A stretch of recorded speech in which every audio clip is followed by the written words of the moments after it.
Tremendo bombazo, mi querida familia, y es que Arturo Saldívar acaba de destapar cuál es la mano que está detrás de la Suprema Corte de Justicia. Suscríbanse y activen la campanita de las notificaciones. Vamos comenzando con la información del día de hoy, y es que ya se destapó absolutamente todo, mi querida familia. Hay cosas que ya veníamos oliendo, hay cosas que ya veníamos pues deduciendo, pero ahora con el destape de Arturo Saldívar terminamos de confirmarlo todo.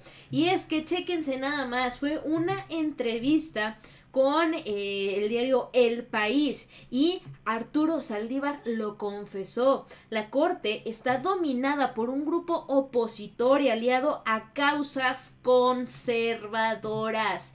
Esto es lo que está pasando, mi querida familia. El ministro Arturo Saldívar presume de tener la piel gruesa, resistente a las críticas y descalificaciones. Sus detractores lo acusaban de pragmático y le reprochaban su cercanía con el gobierno de López Obrador.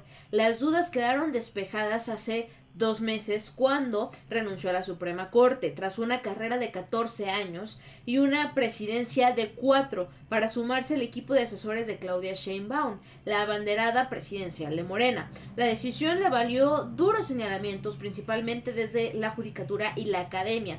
Saldívar asegura que se trata de un grupo de élite minoritario en comparación con la gente común y corriente que lo ve en la calle y le muestra su aprecio. Saldívar se afianza en que la neutralidad del juez no existe y que todos los ministros interpretan la Constitución partiendo de una ideología. Él establece su propia militancia en el proyecto político de López Obrador y de Sheinbaum, donde dice los pobres se colocan en el centro de la impartición de justicia. En contraste, afirma que la gran mayoría de sus ex colegas han conformado en la Corte un bloque opositor que responde a los intereses del conservadurismo, la derecha, la oligarquía, las corporaciones y el prianismo. Es la primera vez que Saldívar expresa públicamente y con toda franqueza su opinión sobre sus excompañeros del Supremo y sobre la actual presidenta Norma Piña en una entrevista en su despacho en la Ciudad de México. Y aquí estamos viendo, mi querida familia, pues este destape por parte del exministro o del ministro en retiro Arturo Saldívar, Leo de la Rea, y que se está poniendo pues bastante picoso, bastante interesante. Sheinbaum le ha encargado diseñar una propuesta para reformar el Poder Judicial, que contempla la polémica posibilidad de echar a todos los ministros de la Corte y reemplazarlos por unos nuevos jueces elegidos por votación popular. Saldívar, que no escatima en sus elogios a Sheinbaum, tiene en su oficina fotos y peluches de la candidata morenista y de López Obrador, que comparten lugar en una misma vitrina con muñecos, tazas y friendships, brazaletes de Taylor Swift. Le preguntan cómo evalúa al Poder Judicial a un año de que dejó la presidencia de la Corte. Dice, todavía no es el momento para que yo exprese un balance y una opinión. No quiero que se utilice de manera inadecuada lo que exprese. Simplemente manifiesto mi respeto a la gestión que se ha venido haciendo. Debe ser prudente en este momento. A usted se le señaló mucho por su falta de independencia. ¿Qué opina de estas críticas? Son absolutamente infundadas y la mayoría de ellas mal interpretadas. No hay una sola decisión mía que avale una falta de independencia. Allí están en mis votos y los argumentos que sustentaron mis votos a lo largo de 14 años en la Corte. Siempre actué con la misma congruencia. Que llevo una relación cordial con el presidente, es cierto, una relación institucional, de respeto, de confianza e incluso de afecto, pero también es cierto que todos los presidentes de la Corte anteriores a mí llevaron una relación incluso más cercanas con los presidentes de la República y ahí no se les criticó nunca. ¿Por qué?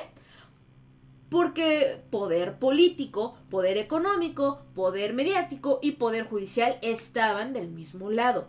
Cuando la Corte antes de mi presidencia había inhabilitado una política esencial de Estado de algún presidente de la República, nunca.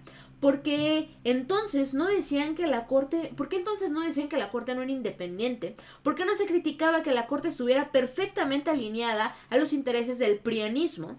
Porque estaban todos del mismo lado. Cuando yo fui presidente de la Corte se invalidaron varias leyes muy importantes de este gobierno y los jueces tomaron muchas decisiones en contra de este gobierno. Esta idea de que el Poder Judicial tiene que ser casi la oposición al gobierno y de que su independencia existe cuando resuelve contra el gobierno y cuando resuelve a favor ya no es independiente es absolutamente absurda. En ningún país del mundo la independencia de los tribunales constitucionales se analiza en atención a cuántos asuntos votan a favor o en contra del gobierno. A mí me han criticado mis votos, nunca mis argumentos. Es que votó a favor. ¿Dónde están mis argumentos? Y además, yo no voté a favor a todo del gobierno. En asuntos muy importantes voté en otro sentido, porque así era mi convicción. Yo no voté distinto cuando cambió el gobierno. Yo no votaba de una manera cuando estaba el PRI o el PAN y de otra manera distinta cuando está Morena. Yo voté igual los 14 años con los mismos criterios y principios. No creo que quienes me critican pudieran decir lo mismo. Le preguntan cuáles integrantes de la Suprema Corte son realmente independientes y él contesta, pues habría que ver sus votos. A mí me llama mucho la atención que se critica. Es que había 3 ministros que siempre votaban a favor del gobierno, pero nadie dice que hay 7 ministros que todo lo votan en contra del gobierno. Todo. Ahí no hay una falta de independencia. A ellos no se les puede cuestionar que siempre votan a favor de los intereses de la oposición, de la oligarquía, de los poderes fácticos, de los poderes empresariales, o nada más la independencia es en relación con el presidente. No, la independencia es en relación con los poderes institucionalizados, pero también con los poderes fácticos, con los partidos políticos, con los poderes mediáticos, y esta reflexión nunca se hace. Algo muy importante es que nunca se analizaron los argumentos y la contradicción de los argumentos. Pongo un ejemplo, la Corte durante más de 20 años había sido muy diferente en el proceso legislativo. Para que un procedimiento legislativo se anulara, tenía que haber realmente razones muy fuertes, muy severas, que impidieran el debate y la deliberación democrática. A partir de que llega López Obrador, se empiezan a hacer cada vez más rígidos los criterios y hoy prácticamente se invalida cualquier proceso legislativo. ¿Por qué la Corte, algunos ministros en lo individual votaban de una manera antes y ahora de otra? Porque la Corte cambió sus criterios de más de 20 años cuando cambió un gobierno. Cuando cambió la ideología y la orientación de un gobierno, estas preguntas también deberían de hacerse y creo que mis compañeros en algún momento deberían de responderlas, porque a ellos nunca se les exige que aclaren nada. Así como me cuestionan a mí, se les debería de cuestionar a ellos también. Y bueno, cree que la Corte se convirtió en el supremo poder conservador, como lo dice el presidente. Se ha convertido en un poder que tiene visos de estar alineado a la oposición del gobierno en turno. Me parece que es muy claro. Basta ver las decisiones. Y bueno, le preguntan, la respuesta de la opinión pública a su decisión de unirse al proyecto de Sheinbaum fue muy dura. ¿Valió la pena pagar este costo? Y bueno, Saldívar contesta, la respuesta de cierta parte de la opinión pública fue muy dura, de la derecha, de la oposición, de los columnistas tradicionales. Habrá que preguntar a la gente si tienen la misma opinión que tienen los comentócratas, los columnistas, los tuiteros. Es una parte de la opinión pública, que por cierto es minoritaria. Ese grupo que se opone al cambio, que quiere que volvamos al pasado, es minoritario y así quedará demostrado, espero. Segundo, a mí nunca me ha afectado ni me ha importado el costo político y mediático que pago por las decisiones que tomo. Realmente ha habido decisiones mucho más fuertes, como fue establecer la responsabilidad de los altos funcionarios del gobierno de Felipe Calderón en el caso de la guardería ABC, o como fue el proponer la libertad de Florence Cassés. Esos sí fueron temas donde hubo costos personales muy fuertes en un gobierno que decía que respetaba al Estado de Derecho y nunca lo respetó. El supuesto costo político de la decisión que tomé, lo que cierto sector de la opinión pública opine, no me preocupa. Sabía que eso iba a suceder, pero uno no puede estar actuando con base en esos cálculos. Yo creo que hice lo correcto. Creo que puedo servir mejor a México donde estoy hoy que donde estaba. Y creo que es más importante en este momento impulsar el segundo piso de la transformación y apoyaron lo que yo pueda para que Sheinbaum sea presidenta, que un año más en la corte, con una corte que está claramente dominada por un grupo que ideológicamente no es compatible con mi visión constitucional y de país.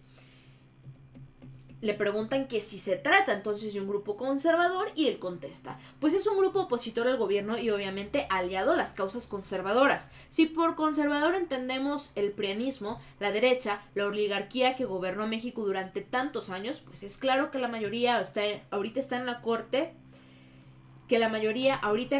está más alineada a esa visión de país. Y bueno, ¿cuál es el estado actual de la justicia? En México sigue siendo una justicia elitista, que privilegia a quien más tiene frente a los que no tienen. Que en materia penal tiene nuestras prisiones llenas de inocentes sin sentencia. Que en materia familiar hay una crisis vicaria en contra de las mujeres muy severa. Y que no hemos logrado un pleno acceso a la justicia. Es una agenda pendiente que tenemos que cambiar. Requerimos una reforma integral de la justicia federal y local de las fiscalías, de los métodos alternativos, de resolución de controversias, de la justicia familiar, de la justicia cívica, de la justicia penitenciaria. Los jueces son corruptos, le preguntan. Dice, yo creo que hay jueces corruptos y no corruptos. En el Poder Judicial Federal yo puedo decir que la inmensa mayoría de las personas juzgadoras son honestas, honorables, trabajadoras, pero también hay corrupción. Nosotros la combatimos intensamente durante 4 años, pero de que existe, existe. Es absurdo negarlo. Y bueno, pues esto es un poquito, mi querida familia, de esto que se estuvo destapando en esta entrevista que se le hizo al ministro en retiro Arturo Saldívar. Empezó a hacer este destape, empezó a confirmar cosas que ya medio sospechábamos y es bastante importante porque durante 14 años que él fue ministro, pues le tocó verlas, le tocó vivirlas, le tocó ser testigo de estas mismas. Con eso, mi querida familia, ya estamos llegando al final de nuestro video. Muchísimas gracias por acompañarnos. Yo soy Carolina García. Suscríbanse y activen la campanita de las notificaciones. Compartan este video para que llegue a muchas más personas. Déjenos su opinión en la caja de comentarios y síganos en nuestras redes sociales.